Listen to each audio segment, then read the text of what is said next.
Hello दोस्तों, कैसे हैं आप सब। उम्मीद करते हैं कि ठीक ही होंगे। आज हम लोग इस वीडियो में क्लास 10th के नन हिंदी यानी ओ हिंदी का छठा चैप्टर जिसका नाम बिहारी का दोहा है उसको पढ़ेंगे। इससे पहले हम लोग 5 चैप्टर जो है वो कंप्लीट कर चुके हैं और ये छठा चैप्टर है जिसका नाम बिहारी का दोहा है। और इस में जो दोहा है ये दोहा की संख्या टोटल 8 है। तो 8 दोहा को हम लोग समझेंगे और उसके बाद जो है इस चैप्टर से जो भी क्वेश्चन ऑब्जेक्टिव और सब्जेक्टिव बन पाता है या तो जो क्वेश्चन अब तक एग्जाम में पूछा गया वो सारे क्वेश्चन को, इस अभ्यास का जो इसमें चैप्टर के अंदर क्वेश्चन है वो सारे क्वेश्चन को भी हम लोग कंप्लीट करेंगे। तो इसमें बिहारी के टोटल 8 दोहे हैं। कितने प्रकार का दोहा है, क्या है, नहीं है, ये हम लोग इसी वीडियो में समझेंगे लास्ट में। पहले आप दोहा का अर्थ समझ जाइएगा ना, तब ना आपको समझ में आएगा कि कौन भक्ति वाला दोहा है, कौन प्रेम वाला दोहा है, कौन नीतिपरक दोहा है। वैसे इसमें बिहारी के 3 तरह के दोहे शामिल हैं। तो पहले हम लोग पढ़ते हैं। तो पहला दोहा है, मेरी भव बाधा हरो नागरी सोए, जा तन की झाई पड़े श्यामो हरती दूती होय। है ना, थोड़ा अजीब सा ये लैंग्वेज है और ये इसमें जो शब्द का प्रयोग किया गया है ना। देखिए, मेरी का मतलब मेरी, यानी जो बिहारी जी है ना वो राधा जी की स्तुति करते हुए यानी राधा जी से एकदम प्रार्थना करते हुए कहते हैं कि हे राधा, है ना। तो पहले एक बार अपना इसका देख लीजिए। मेरी मतलब मेरी हो गया। भव बाधा मतलब होता है सांसारिक कष्ट यानी सांसारिक दुख। हरो का मतलब दूर करो। नागरी का मतलब चतुर। ये जो सोय है ना, यहाँ पर सोय मतलब वही होगा, ये वही राधा को बोला गया है यहाँ पर, है ना। जा मतलब जिनके, तन मतलब शरीर, है ना, जिनके शरीर की, झाई मतलब परछाई, पड़े मतलब पढ़ने से, श्यामो मतलब श्याम का, हरती दूती होय। ये जो हरती दूती है ना इसका 2 अर्थ होता है। एक होता है हरे रंग का, एक होता है प्रसन्न मुख, है ना। प्रसन्न मुख हो जाना, एक होता है कि हरे रंग का हो जाना। ये इसका 2 अर्थ है। तो इसमें जो कवि बिहारी हैं, इन्होंने राधा जी से स्तुति करते हुए कहते हैं, प्रार्थना करते हुए कहते हैं कि हे राधा, है ना, हे राधा, हे चतुर राधा, नागरी मतलब चतुर, है ना। हे चतुर राधा, मेरे सांसारिक बाधा को, मेरे सांसारिक कष्टों को दूर करो। स्वय मतलब वही राधा, जा मतलब जिनके, तन, तन मतलब शरीर, गोरे शरीर, है ना, की, झाई मतलब परछाई, जिनके गोरे शरीर की परछाई पड़ने से, पड़े मतलब पड़ने से, श्यामू यानी श्याम जो है ना, कृष्ण भगवान को कहा गया है। कृष्ण भगवान श्यामू सांवले कलर के थे, तो श्यामू यानी कृष्ण भगवान के सांवले रंग भी हरती दूती हो मतलब हरे रंग के हो जाते हैं, है ना, हरे रंग के हो जाते हैं। यानी यहाँ कवि कहते हैं कि हे राधा, आप मेरे सांसारिक कष्टों को दूर करो। वही राधा, कौन राधा से कह रहा है, वही राधा जिनके शरीर का, है ना, गोर शरीर की छाया पड़ने से श्री कृष्ण भगवान का सामने रंग भी हरे रंग का हो जाता है। यदि अच्छा ये जो है ना स्वप्रसंग व्याख्या में अगर आपको पूछेगा तो उसमें आप स्वप्रसंग व्याख्या में आप लिखिएगा कि ये तो लिख दीजिएगा, यह प्रस्तुत पंक्ति फलना जगह से लिया गया, इस हिसाब से आप लिख लीजिएगा। उसके बाद लिखिएगा कि कवि बिहारी जी, इस दोहे का अगर स्वप्रसंग व्याख्या करने बोलेगा, ये पहला वाला दोहा का, है ना, ये दोनों मिलाकर एक दोहा हुआ। इस पहले वाले का अगर दोहा का अर्थ लिखने बोलेगा, स्वप्रसंग व्याख्या करने बोलेगा, तो आप लिखिएगा कि कवि बिहारी जी राधा जी की स्तुति करते हुए, आधा स्व तोहर सुकर तोहर सीकर, स्तुति ऐसे लिखिएगा ना। राधा, कवि बिहारी जी राधा जी की स्तुति करते हुए कहते हैं कि हे राधा, आप मेरे सांसारिक कष्ट को दूर करो। वही राधा जिनके गौर वर्ण की छाया पड़ने पर श्री कृष्ण जी का श्यामल रंग भी हरे रंग के हो जाते हैं। ये आप लोग नोट कर लिए। चलिए ठीक है, अब हम लोग दूसरा दोहा पर आते हैं। दूसरा दोहा में जप माला, पहले अर्थ देख लेते सब शब्द का। जप माला एक बार पढ़ लेते पहले। जप माला छापे तिलक, सरे न एको कामो, मन कांचे नाचे बिरथा साचे राचे रामो, है ना। बड़ा अजीब सा ये है लाइन, ये बिहारी जी का दोहा है। तो इसमें आप क्या देखे, ये जो दोहा है इसमें आप क्या देखे, इसमें जो है ना भक्ति का बात किया गया है ना। तो ये भक्ति वाला दोहा हो गया एक तरह से, है ना। राधा जी से प्रार्थना करते हैं कभी बिहारी, तो एक तरह से भक्ति वाला है। अब ये वाला देखते हैं।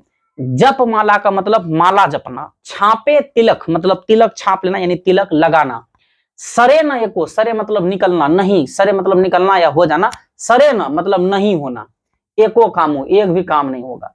मन कांचे, मन कच्चा होगा, कांचे मतलब कच्चा होता है, मन कच्चा होगा, मन कच्चा का मतलब कि मन में किसी प्रकार का आपका खोट है, या मतलब ऐसा मन कि आपको ईश्वर पर विश्वास ही नहीं है, तो वैसे मन को कच्चा मन कहा गया। नाचे मतलब नाच कूद करिएगा, वृथा मतलब बेकार, नाच कूद, वृथा मतलब बेकार। साचे मतलब सच्चा, रांचे मतलब खुश, रामू मतलब राम भगवान, यानी राम भगवान जो है सच्चे लोगों से, रांचे मतलब खुश होते हैं। तो ये आप समझ गए सब शब्दों का अर्थ।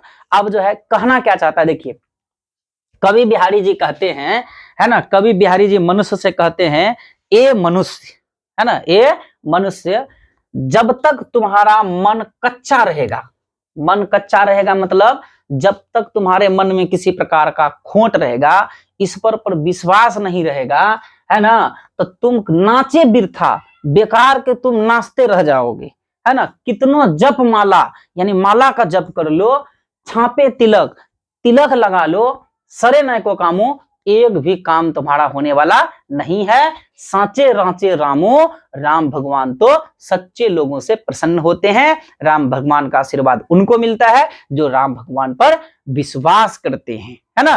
तो आप लोग समझ में आ गया होगा। तो ये दूसरा दोहा है, इसमें आप क्या देखते हैं, इस ये भी एक तरह से भक्ति वाला दोहा हो गया। तो यानी इसमें जो है राम भगवान के बारे में बताया कि राम भगवान कैसे लोगों से प्रसन्न होते हैं, तो राम भगवान सच्चे लोगों से प्रसन्न होते हैं। अगर ये वाला दोहा आपको इस प्रसंग व्याख्या में पूछ दिया तो इसमें क्या लिखिएगा, इसमें लिखिएगा सत्य की महत्ता को बताते हुए कवि बिहारी कहते हैं कि ए मनुष्य, जब तक तुम्हारा कच्चा मन इधर उधर भटकता रहेगा तो तुम कितनों भी माला का जप कर लो, सर में तिलक लगा लो, लेकिन तुम्हारा एक भी काम नहीं होगा जब तक कि सच्ची तरह से तुम्हें राम पर विश्वास न हो जाए। नोट कर लिए, ये स्वप्रसंग व्याख्या में आप लिखिएगा। अगला आते हैं तीसरा दोहा। तीसरा दोहा देखिए, बतरस लालच लाल की मुरली धड़ी लुकाए, सोह करे भव हनु हसे, देन कहे नटी जाए, है ना। ये जो दोहा है, इस दोहा में भगवान श्री कृष्ण और राधा के प्रेम के बारे में बताया है। जो राधा जी थी ना, वो कृष्ण भगवान से बहुत प्रेम करते थे, कृष्ण भगवान राधा से प्रेम करते थे। तो राधा जो है वो कृष्ण भगवान से बात करना चाहते थे, और राधा को कृष्ण भगवान से बात करने में ना बड़ा आनंद मिलता था। तो जब राधा आती थी तो कृष्ण भगवान जो है ना वो मुरली बजाने में बिजी रहते थे, तो आके उससे बातें नहीं करते थे। अब राधा कि भाई बात ही नहीं कर रहा है, तो राधा ने सोची कि एक काम करते हैं, इसका ना मुरली ही छिपा देते हैं, और मुरली रहेगा ही नहीं तो बजाएगा नहीं, तो हमसे बात करेगा। और चूंकि राधा को जो है ना कृष्ण भगवान से बात करने में बड़ा आनंद मिलता था, इसीलिए उसने जो है उसका मुरली छिपा दिया था। यही बात जो है इस दोहे में क्लियर किया गया। कहीं ना कहीं जो है एक तरह से ये प्रेम वाला दोहा हो गया ना, यानी राधा और कृष्ण के प्रेम के बारे में इस दोहा में है। चलिए पढ़ते हैं दोहा। बतरस लालच लाल की मुरली धड़ी लुकाए, सोह करे भव हनु हसे, देन कहे नटी जाए। अब आप लोगों को समझ नहीं आया होगा, अब समझिए। बत मतलब बात, रस मतलब आनंद, यानी बात करने से जो रस प्राप्त होता है, जो आनंद प्राप्त होता है। लालच का मतलब लालच, लाल मतलब यहाँ कृष्ण भगवान को कहा गया है ना। कृष्ण भगवान से बात करने के लालच में मुरली धरी लुकाया, उसका मुरली जो है राधा जी ने छिपा दी, लुका दी। सोह करे भव हनु हसे, सोह मतलब होता है शपथ दिलाना, है ना, शपथ करने के लिए कहता है। तो हनु हंसे तो वो हंस देती है, देन कहे और देने के लिए कहती है कि मुरली दे दो, तो नटी जाए, नटी जाए मतलब मुकर जाती, राधा जो है देने से मुकर जाती, कहती कि नहीं नहीं देंगे। अब देखिए इसका अर्थ समझिए, इसका अर्थ यह अर्थ हुआ कि बतरस लालच लाल की, यानी लाल से, लाल मतलब कृष्ण जी से बात करने से जो राधा को रस प्राप्त होता था, जो आनंद मिलता था, उस आनंद की प्राप्ति के लिए उसी लालच में मुरली धरी रुका है, और राधा जी ने जो है मुरली को छिपा दी कि मुरली नहीं रहेगा तो वो हमसे बात करेगा। सोह करे भो हनु हसे, आज जब कृष्ण जी आए तो आप देखता है कि मुरली कौन लिया भाई, तो राधा जी से बोलते हैं तो है ना, जैसे हम लोग ना कि लिया है कुछ तो जल्दी से कसम खाओ, तो वो कृष्ण जी जो है कसम खाने के लिए कहे, उन्होंने बोला कि शपथ करो कि तुम नहीं ली हो।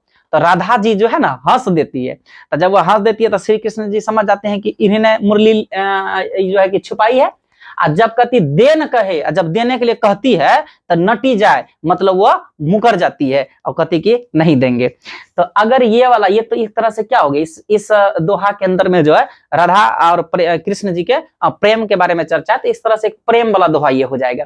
ठीक है, अगर ये वाला 100 प्रसंग व्याख्या में पूछ लेगा, ये वाला दोहा तीसरा नंबर वाला है ना, ये देखिए ये पहला नंबर का दोहा हो गया, ये दूसरा नंबर का हो गया, ये तीसरा नंबर का। तो ये तीसरा नंबर का दोहा अगर आप पूछ लेगा तो इसमें लिखिएगा 100 प्रसंग व्याख्या में कि इस दोहा में भगवान श्री कृष्ण और राधा के प्रेम को दिखाते हुए कवि कहते हैं, राधा जो है भगवान श्री कृष्ण के बातचीत से मिलने वाले आनंद की प्राप्ति के लालच में श्री कृष्ण की मुरली छिपा देती है, और जब श्री कृष्ण राधा को शपथ देते हैं तो वह हंसने लगती है, और जब श्री कृष्ण मांगते हैं तो राधा मुरली देने से मुकर जाती है। इतना बार आप लोग लिख लिए होंगे, ये आपको 100 प्रसंग व्याख्या में लिख देना है।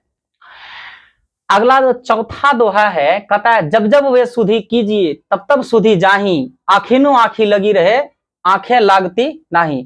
ये दोहा जो है थोड़ा सा इसमें कठिन शब्द का प्रयोग किया गया है, तो हम लोग समझते हैं। देखिए जब जब मतलब तो आपको समझ में आ ही रहा होगा। सुधि कीजिए का मतलब होता है याद करना, है ना। देखिए यहाँ पर जो सुधि है, इस सुधि का मतलब होगा याद करना। तब तब सुधि जाही, इस सिद्धि का मतलब होगा चेतना, है ना। चेतना मतलब जो बुद्धि है उसके बारे में बात किया गया। जाही मतलब जो है चले जाना, जाही मतलब जो है ना, जाही का मतलब होता है जाती रह जाती, यानी चेतना जाती रह जाती है। तो यहाँ पर सुधि कीजिए मतलब याद करना, है ना। सुधि कीजिए का मतलब यहाँ पर होगा, सुधि कीजिए का मतलब स्मरण करना, याद करना। यहाँ सुधि जाही का मतलब हो गया कि बुद्धि जाते रह जाती है, चेतना शून्य हो जाता है, चेतना जाते रह जाती है। आखिनो आंखी लगी रहे, अब मेरा आंख जो है उसके आंख से एकदम ऐसा लगता है कि वो आंख से आंख जो है एकदम से मिलाकर देखते हैं, उसकी छवि को उसकी आंखों में देखते रहते हैं। आंखें लागती नहीं और नींद नहीं लगती है। तो मोटा मोटी आप इस अर्थ को समझ गए। अब इसमें कहना क्या चाहता है, इसमें जो है कवि बिहारी जी एक नायिका के व्यथा को व्यक्त किया है। एक नायिका है जो अपने प्रिय से बहुत दूर हो गई है, और वो जो है नायिका उसी की व्यथा को इसके अंदर जो है बतलाने का काम किया है कि एक नायिका है जो अपने प्रेमिका से, जो अपने प्रेमी से, जो अपने प्रिय से बहुत दूर है, और वो नायिका कहती है कि जब जब वे सुधि कीजिए, जब जब मैं उनको याद करता हूँ, ये करती हूँ, जब जब मैं उनको याद करती हूँ तब तब सुधि जाही, और तब तब जो है मेरी चेतना शून्य हो जाती है, मेरी बुद्धि जाते रह जाती है। मतलब यहाँ पर जो नायिका है वो कहती है कि जब मैं अपने प्रिय को याद करती हूँ, जब वो सारी बातें हमें याद आती है, तो फिर जो है सुधि जाही, मेरा बुद्धि जो है ना वो पता नहीं कहाँ चले जाता है ना, वो बता रही है। आखिनो आंखी लगी रहे, कहता है कि मेरा आंख जो है ऐसा लगता है कि उनके आंखों में मेरा आंख कुछ उसके छवि को देख रहा है, और वह छवि को देखते मन भरता नहीं है, और उस गहराई में हम डूबे चले जाते हैं। आंखें लागती नहीं, और लाख प्रयास करने के बाद भी जो है जगते रह जाते हैं, और हमें नींद नहीं आता है। तो यदि आप से ये तो एक तरह से ये बोले तो ये भी एक तरह से क्या है, बोलिए, प्रेम का ही दोहा हो गया, है ना। प्रेम प्रेमिका का ही दोहा था, प्रेमी प्रेमिका का। तो इसमें अगर आपसे पूछेगा कि 100 प्रसंग व्याख्या, तो आप लिखिएगा कि कवि बिहारी जी नायिका के व्यथा को व्यक्त करते हुए कहते हैं कि एक नायिका है जो अपने प्रिय से बहुत दूर हो गई है, और वह कहती है कि जब जब मैं अपने प्रिय को सुधि कीजिए मतलब याद करती हूँ, तो तब तब मैं जो है सुधि जाही, यानी कि मेरा जो चेतना है वो चले जाता है, मैं जो मेरा जो दिमाग है वो काम नहीं करने लगता है, आखिनो आंखी लगे, और जो है मेरा आंख जो है उसके आंख में कुछ छवि देखता है, उनके ही छवि को देखता है, और जो है कि उस गहराई में जो है मैं डूबते चले जाता हूं, लाख कोशिश के बावजूद भी मुझे नींद नहीं आती है। बस ये आपको इसमें लिख देना है। अगला जो पांचवा दोहा है क्या है, देखिए, नर की अरू, नर मतलब होता है मनुष्य, की मतलब की, अरू मतलब और, नल नीर मतलब नल का जल, की गति एक एक करी जो, यानी इसमें कह रहा है कि नर और नल की जल, नर मतलब इंसान मनुष्य, मनुष्य और जो नल का जल ना होता है वो जल, दोनों का गति एक जैसा होता है। जेते नीचो हवे चले ते तो ऊंचे होए, मतलब जितना नीचे होकर के नल चलता है उतना ऊंचे हो, उतनी तीव्र गति से जो है पानी को वह दूर फेंकता है।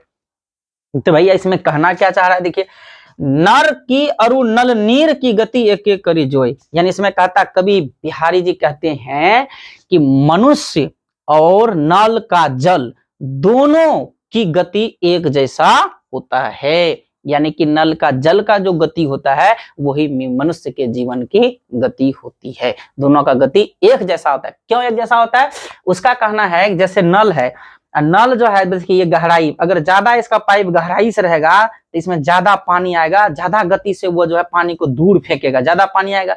और कम गहराई पर पाइप रहेगा तो इसमें कम पानी आएगा, कम पानी आएगा तो बहुत कम में दूर जो है वो पानी को फेंक पाएगा, है ना। तो वही कहता है कि इसमें ये कह रहा है कि मनुष्य को भी जो है ना, जैसे ये देखिए नल जितना नीचे रहता है, नल का ये जो पाइप जितना नीचे रहेगा उतने तेजी से दूर पानी को फेंकेगा, उसी प्रकार मनुष्य को भी जो है विनम्रता के साथ आगे बढ़ना चाहिए। अगर इंसान विनम्र होकर के चलेगा तो वह जो है जितना विनम्र होकर चलेगा वह उतना ही सफलता और उतने ही प्रसिद्धि को पाएगा। यानी इसमें कह रहा है कि नर यानी मनुष्य का और नल का जल की गति एक समान होता है। नल जितना नीचे हवे यानी जितना नीचे होकर चलता है उतने तो ऊंचे हो, उतने ऊंचा होकर के जो है उतने तेज गति से जो है पानी को दूर फेंकता है, उसी प्रकार मनुष्य जितना नीचे होकर जितना विनम्र होकर चलता है वह जो अपने जीवन में उतना ही तरक्की, उतना ही समृद्धि और उतना ही सफलता पाता है। तो आप लोग को ये भी समझ में आ गया, ये जो है ना ये भक्ति वाला भी नहीं है, ये प्रेम वाला भी नहीं है, एक तरह से ये नीति परक दोहा, ऐसे दोहा को ना नीति परक दोहा कहा जाता है, यानी इसमें कुछ शिक्षा की बात की गई है ना। तो इसमें अगर ये जो 5 नंबर का दोहा है, अगर इसका आपसे पूछेगा कि सप्रसंग व्याख्या, आप लिखिएगा कि इस दोहा में कवि, है ना, नोट कर लीजिए, इस दोहा में कवि बिहारी ने मनुष्य और नल के जल की तुलना के माध्यम से कहते हैं कि जिस तरह नल जितना नीचे होकर चलता है उसका पानी उतना ही तीव्र गति से ऊपर तक जाता है, उसी प्रकार मनुष्य जितना विनम्र होकर चलता है वह उतना ही सफलता और प्रसिद्धि पाता है। अब हम लोग अगला आते हैं, ये जो अगला दोहा है ना, दोहा नंबर जो है 6 है। दोहा नंबर 6 में क्या कहता है, देखिए, संगति सुमति न पावही परे कुमति के धंध राखो मेली कपूर में हिंग न हो तो सुगंध।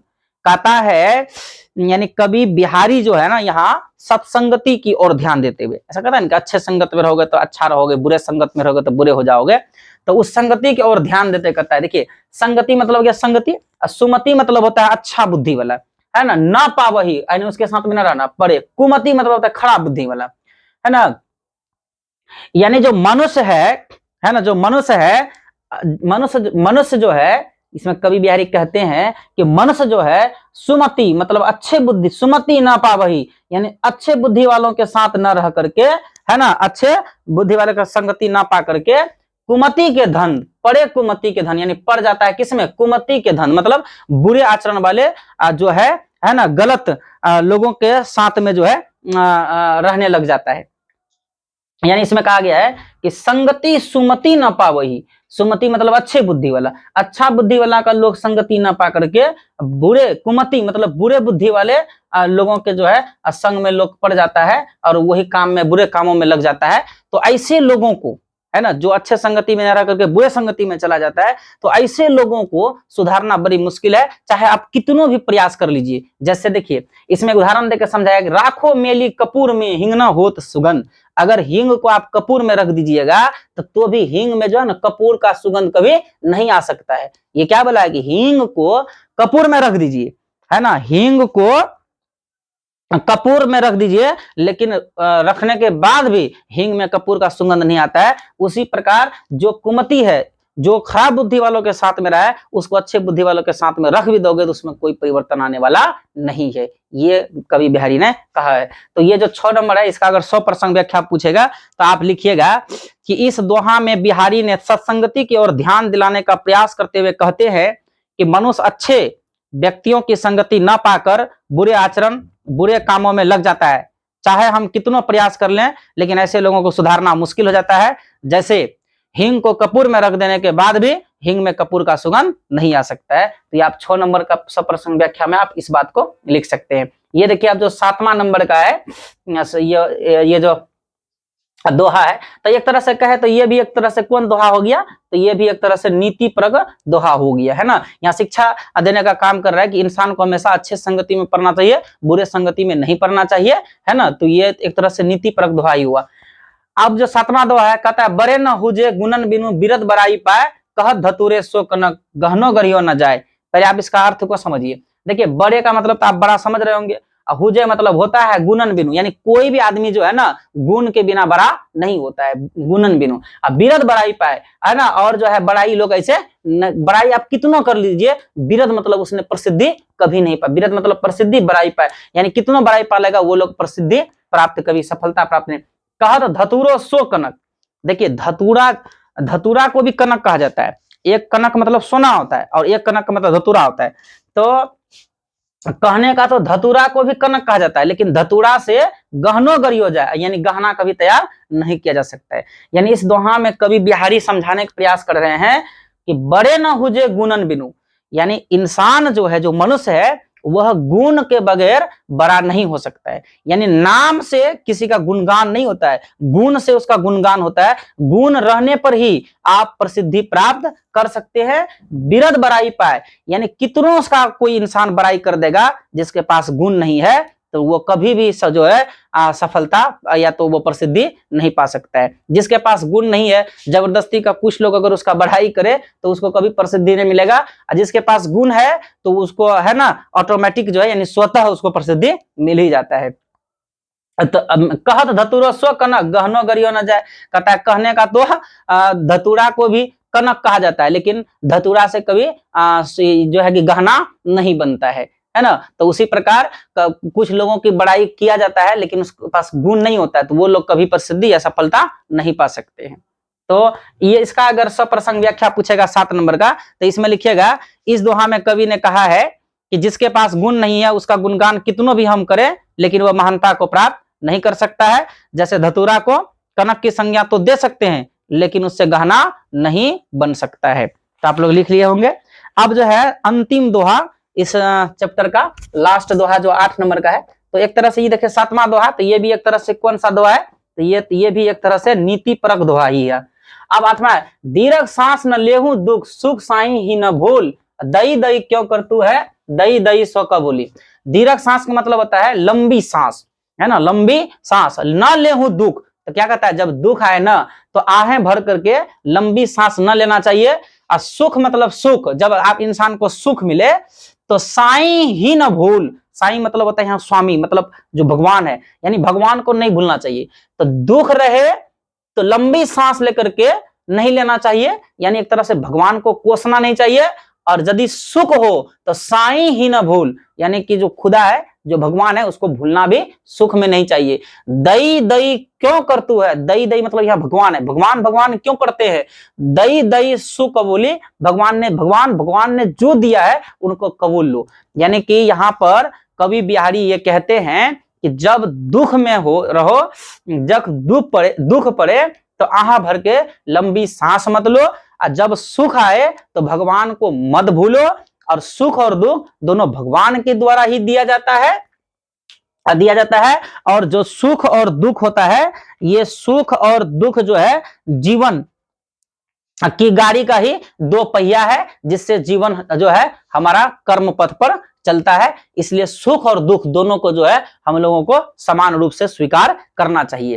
तो इस तरह से जो है ये 8 दोहा था। और 8वां का जो है 100% व्याख्या अगर पूछेगा कैसे लिखना है, तो लिखेगा इस दोहा में कवि ने मनुष्य को सुख दुख में एक साथ रहकर ईश्वर का स्मरण करने की सलाह देते हुए कहते हैं कि दुख में आह भरते हुए लंबी सांस मत लो, और सुख में ईश्वर को भी मत भूलो। दुख के समय भगवान भगवान क्यों करते हो, जो भगवान ने दिया है, चाहे सुख हो या दुख हो, उसे समान रूप से स्वीकार करो। तो इस तरह से ये 8वां नंबर का भी लिखा दिए। तो ये 8 दोहा जो है अपने लोगों का कंप्लीट हो गया। तो एक तरह से देखे तो ये भी कौन सा दोहा हो गया, ये भी एक तरह से नीति परक दोहा हो गया। तो यानी जो है बिहारी जी का जो इस चैप्टर के अंदर 8 दोहा है, 8 दोहा में जो पहला और दूसरा दोहा है ये भक्ति वाला दोहा है। उसके बाद जो तीसरा और चौथा दोहा है ये प्रेम का दोहा है। और ये 5वां 6वां 7वां और 8वां जो ये नीति परक है। यानी कि एक तरह से देखे तो इस चैप्टर में जो है बिहारी जी के कितने प्रकार के दोहे हैं? तो बिहारी जी के 3 प्रकार के दोहे हैं। दोहे हैं। इस चैप्टर से ना कुछ ऑब्जेक्टिव भी बनता है। जैसे आपसे पूछेगा सबसे पहला कि बिहारी के दोहे का लेखक कौन है, तो बिहारी, तो सिंपल है। दूसरा बनेगा कि कितने प्रकार के दोहे इसमें शामिल है, तो आप लोग देख ही रहे हैं। तो इसमें 3 प्रकार के दोहे हैं, भक्ति वाला दोहा, प्रेम वाला दोहा और नीति परक दोहा। और इसका दोहा, जो बिहारी का दोहा होता है, ये गागर में सागर भरने वाला होता है। ये भी आपके चैप्टर में लिखा हुआ है, ऑब्जेक्टिव में पूछता है।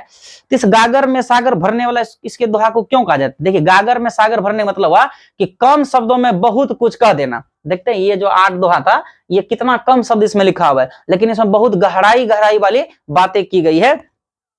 तो इसलिए कहा जाता है कि इसका दोहा जो है वो गागर में सागर भरने गागर में जो है सागर भरने वाला होता है।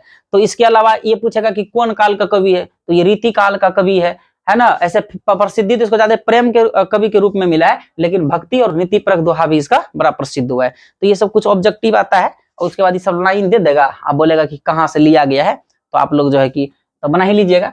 इस चैप्टर में कुछ प्रश्न उत्तर है, तो उस प्रश्न उत्तर को हम लोग देखते हैं, है ना, कि क्या प्रश्न है, कौन कौन है, इसका उत्तर क्या होगा, है ना। ये देखो, ये अभ्यास का कुछ प्रश्न है। पहला प्रश्न है, उन दोहों को लिखे जिनमें निम्न बातें की गई हो। पहला, बाह्यडंबर व्यर्थ है ना, बाह्यडंबर व्यर्थ है।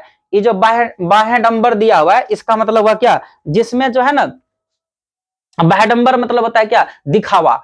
तो जिसमें दिखावा बेकार है, दिखावा करने से भगवान को प्राप्त नहीं कर सकते। ये 8 दोहा में से कौन दोहा था जिसमें ये बताया गया कि दिखावा करने से आपको भगवान प्राप्त नहीं होगा, भगवान तो सच्चे मन से सच्चे दिल से भक्ति करने से प्राप्त होता है। तो यहाँ पढ़े था ना, जप माला छापे तिलक शरण्य को कामो, अब मन कांचे नाचे बिरथा सांचे राचे रामू।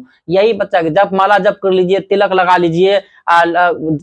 लीजिए, नाच उच लीजिए इधर उधर, है ना, भटकिए, लेकिन जब तक आपका मन कच्चा रहेगा तब तक आपको भगवान की प्राप्ति नहीं होगा। सांचे राचे रामू, भगवान तो सच्चे लोगों से खुश होते हैं, है ना। जिसके मन में खोट होता है, जिसके मन में जिसको ईश्वर पर विश्वास नहीं होता है, उससे भगवान खुश नहीं होते। तो एक तरह से ये जो कौन सा दोहा है, ये बाह्यडंबर व्यर्थ है, तो ये आपका दूसरा नंबर का दोहा है।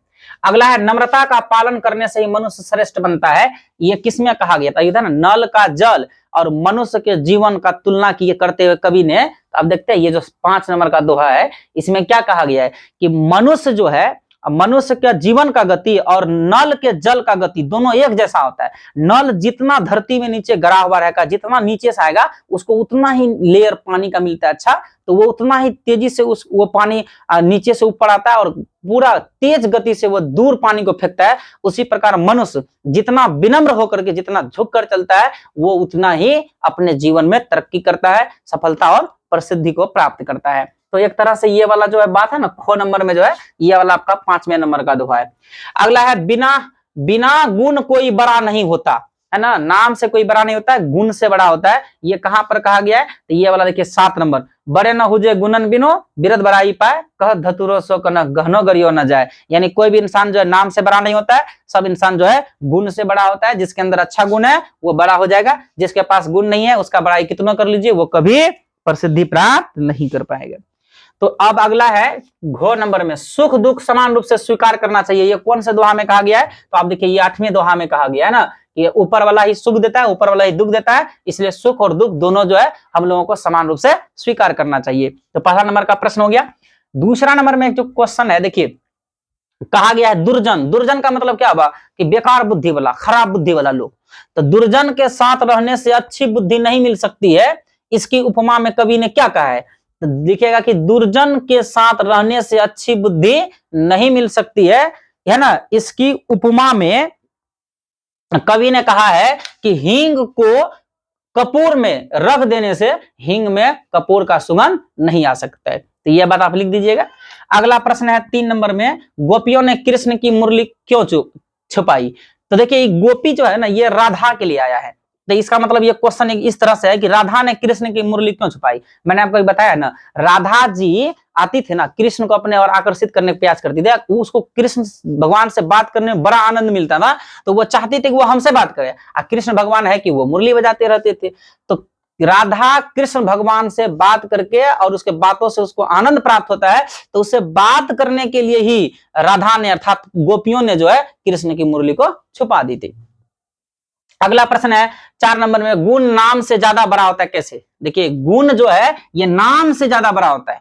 बिल्कुल सही बात है, कोई भी इंसान हो वो नाम से बड़ा नहीं होता है। कोई भी इंसान जो है ना वो अपने गुण से बड़ा होता है। अगर ये एग्जाम में पूछे तो आप लिखिएगा कि नाम से कोई गुणवान नहीं होता, लेकिन गुण होने से नाम जरूर होता है। जैसे धतूरा को भी कनक कहा जाता है, लेकिन उससे गाना नहीं बन सकता है। तो आप इसमें ये बातें आप लिख दीजिएगा।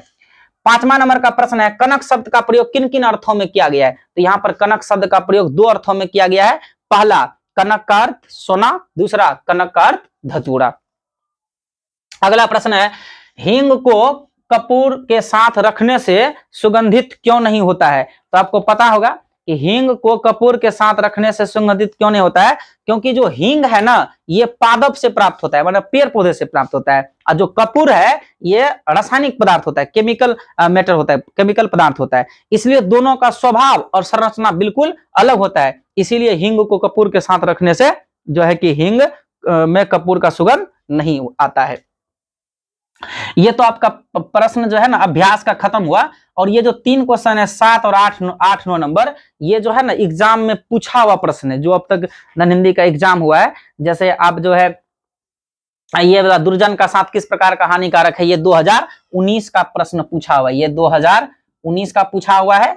और उसके बाद जो 9 नंबर का प्रश्न है, सुख दुख में समान रूप से क्यों स्वीकार करना चाहिए, ये 2018 का पूछा हुआ प्रश्न एग्जाम का है।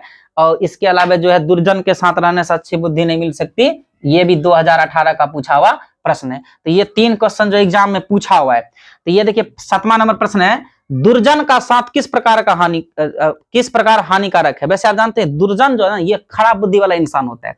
तो ऐसे आप प्रश्न समझ गए होंगे उसका उत्तर कि क्या होगा। देखिए दुर्जन का साथ किस प्रकार हानिकारक है? देखिए दुर्जन जिसका खराब बुद्धि वाला उसके साथ रहिएगा तो आपको कभी भी जो है ना अच्छा बुद्धि आपको नहीं मिल सकता। वो आपको भी गलत, वो गलत है तो वो आपको भी गलत रास्ता ही बताएगा। इसलिए दुर्जन के साथ नहीं रहना चाहिए। आप उत्तर ऐसे भी लिख सकते हैं या ऐसे लिख सकते हैं, ये 7 नंबर का उत्तर है ना, थोड़ा नोट कर लीजिए। जिस तरह हींग को कपूर में रख देने के बाद भी हींग में कपूर का सुगंध नहीं आता है, उसी तरह दुर्जन लोगों को अगर अच्छी संगति में रख भी दिया जाए तो उनके स्वभाव में कोई परिवर्तन नहीं आ सकता।